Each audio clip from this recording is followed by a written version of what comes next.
On est le 5 dans le mois d'Adar.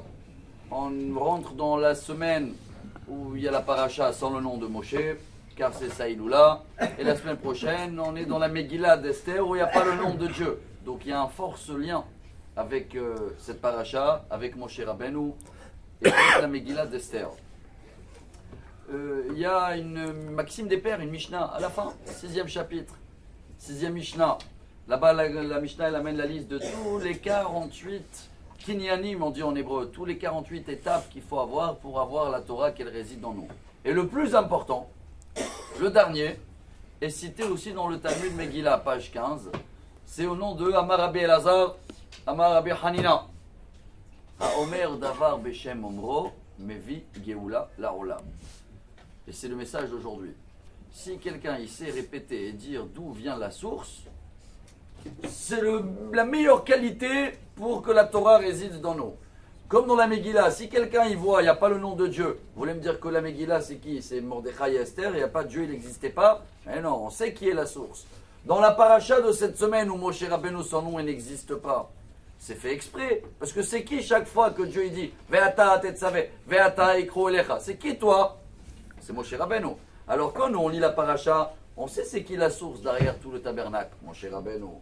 Quand on lit tout la Megillah d'Esther, on sait que c'est Mordechai, Esther et que c'est Hachem derrière tout. Et Barabota, et le message pour nous, il est très très fort. Quand la Gemara, elle dit, chacun qui amène les sources, et quand tu répètes quelque chose, tu dois savoir qui l'a dit. D'où on apprend ça? Batomer Esther la Melech, Beshem Mordechai. Toute l'histoire de la Megillah, c'était ce petit point-là, dans le 6e chapitre de la Megillah. C'est quand il y avait les deux, la Bigtan Vateresh. Vous vous rappelez, ils voulaient empoisonner Achashverosh. Et Mordechai, il a écouté, il a compris leur langage. Et il est parti dire à Esther. Et Esther, qu'est-ce qu'elle a fait? Elle est partie dire au roi, mais au nom de Mordechai. Et comme plus tard, le roi, il ne pouvait pas dormir, il se levait. Ah, Mordechai m'a sauvé la vie.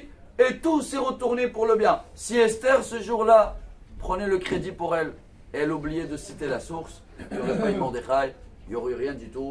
Pour nous, je crois que c'est un grand message, Rabotai. C'est le message pour moi de Purim. Si on veut avoir, Purim, il est comme Kippurim, ça pardonne tout. Mais à une condition. Si demain, tu vois quelqu'un qui fait quelque chose, et tu le dis, c'est péché. Si tu n'as pas la source, c'est un grand péché ce que tu as fait. Si on ne connaît pas la source, il faut que on se tait. Rabotai, on ne dit rien. Si tu veux connaître la source, va étudier. Et voilà pour nous ce message, Rabotai, qu'on va essayer de travailler au nom de Moshe Rabbeinu, au nom de Mordechai et Esther. Tu as la source, partage. Tu n'as pas la source, va étudier. Et sinon, tu dis rien. Vous allez voir que ça va nous faire beaucoup d'amour entre nous. Combien de fois on écoute des choses qu'on dit, ne fais pas ça, oui fais ça, et il a fait. Pourquoi on prend le crédit toujours pour nous? Il y a quelqu'un qui l'a dit, cherche-le. Il n'y a pas quelqu'un qui l'a dit, tais-toi, excellente journée. Amar Rabbi Elazar, Amar Rabbi Hanina, Talmidei Chacham, Shalom Baolam.